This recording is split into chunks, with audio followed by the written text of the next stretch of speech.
তো তোমরা অনেক কিছু রায়তা খাইছো, আজকের আমি আপেলের রায়তা বানাবো। আপেলটা ছুলে নিয়েছি, এবারে কেটে নেব। এদিকে দেখো একটু দই নিয়েছি, দেখো আপেলটা কেটে নিয়েছি, এবার দইয়ের মধ্যে ঢেলে দেবো।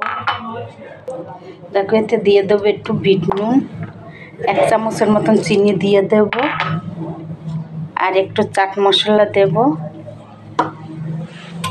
এবার এটাকে ভালো করে আমি ফেটিয়ে নেব।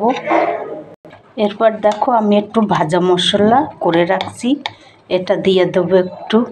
এই দেখো, এরপর ভালো করে আমি মেখে নেব।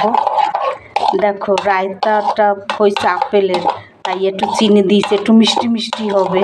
অনেক কিছু রায়তা আমার ছাড়া আছে, এটা হচ্ছে আপেলের রায়তা। তোমরা একবার ঘরে করে খেয়ে দেখবে, ভালো লাগবে, বাচ্চারাও খেতে ভালোবাসবে এটা।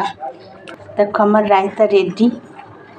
এবার উপরে থেকে একটু ধনেপাতা দিয়ে দাও, তারপরে একটু শুকনো লঙ্কার গুঁড়া দিয়ে দাও, খেতে খুব সুন্দর ভালো লাগবে। এই দেখো, খুব ভালো লাগবে, খেতে বি ভালো লাগবে, দেখতে বি কত সুন্দর।